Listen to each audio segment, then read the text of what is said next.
I thought I was doing everything right. I replied quickly, made time, listened carefully, and tried to be available, consistent, and easy to talk to.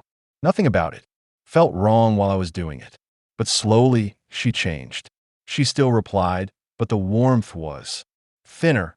She still agreed to talk, but the conversations ended on her terms. I kept looking for one big mistake, one sentence, one moment where I had ruined it. There was no one moment. That was the part one missed. Right now, as you watch this, you may be doing the same thing. You're trying to be kind, trying to be present, trying not to lose her, but somehow, the more careful you become, the more she seems to drift. What I did not understand, then, is that attraction is not usually destroyed by one dramatic mistake, is often weakened by small signals you never meant to send. Here is the part most men are never taught. Emotional interest needs warmth, but it also needs space. When a man removes all uncertainty, all tension, and all sense of his own life outside of her, the connection can start to feel heavy instead of alive. And that does not mean you should act cold. It means your kindness has to come from groundedness, not fear. These 7 habits are not about becoming less caring. They are about noticing the small ways you may be communicating need, pressure, or self-abandonment without meaning to. Most guys think consistency means always being the one who reaches out. That is not always consistency. Sometimes it becomes imbalance. If you're always the one starting the conversation, reviving it, checking in, sending the next message, and finding the next topic, she slowly stops feeling her own desire to move toward you. You reach for your phone before the silence has even had a chance to exist. You type something just to keep the thread alive. You tell yourself it is only one message. But over time, she learns that the connection continues whether she invests or not. I used to do this.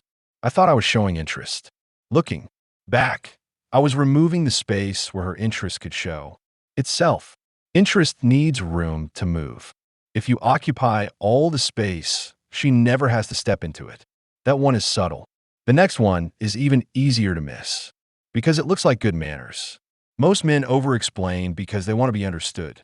But sometimes the explanation becomes heavier than the mistake. You cannot make a plan, so you send 3 paragraphs explaining why. You reply late once, then write a full defense before she has even asked. You try to prove you're a good guy before there is anything to prove. From your side, it feels respectful. From her side, it can feel anxious. I remember sending a long message once to explain something small. The issue itself was nothing. My explanation made it feel like something. I thought I was protecting the connection, but I was quietly making it feel fragile. Say what is true, then stop. That habit hides behind politeness.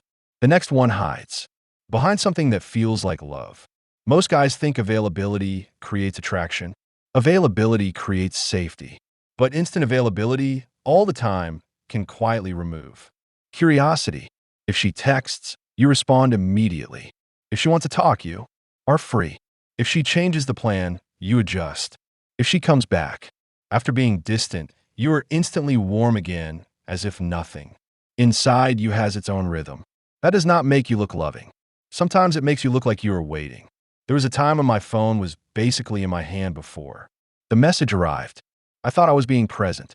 Really, I was communicating that my life paused whenever she entered it. That is too much weight for early attraction to carry. She should feel welcomed into your life, not like she has become the center of it.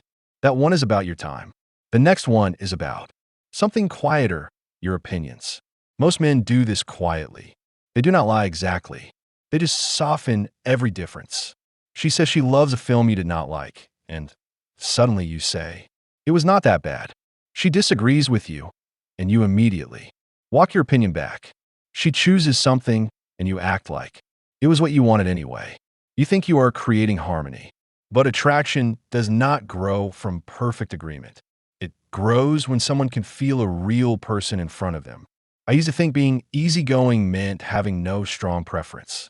It did not make me easier to love. It made me harder to feel. You do not need to argue. You just need to remain there. That one erodes slowly. The next one happens all at once, in a single question. Most guys ask for clarity when what they really want is relief. They feel her distance. They feel the uncertainty. So they try to settle the whole situation with one conversation. What are we? Do you see this going somewhere? Are you serious about me? There's a time for honest clarity. But if you ask before the connection has enough weight to hold the question, it can turn interest into pressure. I have done this before. I did not want to pressure anyone. I just wanted the anxiety to stop. But she could feel that. The question was not coming from calmness. It was coming from fear. Do not ask a serious question just because you cannot sit with a temporary unknown. Let the connection become real enough to answer. That one comes from fear of the unknown. The next one comes from fear of her mood. Most men think emotional intelligence means tracking how she feels all the time. That is only half of it. If her mood becomes the center of your entire nervous system, she can feel it. If she is quiet, you become tense. If she is warm, you relax. If she pulls back, your whole day changes. Then the connection stops feeling light. It starts feeling like she is responsible for keeping you stable. I learned this late. I thought I was being sensitive, but sometimes I was making her emotional state more important than my own groundedness. Care about how she feels, but do not hand her the steering wheel to your life. That one happens inside you. The last one happens too. Your entire life. This is the one that slowly changes everything. You stop seeing friends as much. You stop working on your own goals with the same focus. You keep your schedule flexible, just in case she wants time. You become more available, but less interesting. And the painful thing is that you are doing it because you care. But attraction is not built by disappearing into someone. It is built when two full lives move toward each other. I have made this mistake. I thought giving more of myself would create more connection. But when I gave up too much of my own life, I had less of myself to bring into the connection. She does not need you to orbit her. She needs to feel that you're already standing somewhere solid. Here is the honest fix. Do not become cold, do not play unavailable, and do not punish her for drifting. Just return to your center. Let her initiate sometimes. Explain less. Keep your plans. Say what you actually think and give the connection space to breathe before you demand certainty from it. The goal is not to make her chase you. The goal is to stop communicating that you are afraid to lose her. Because fear does not create attraction. Groundedness does. But there is another side of this.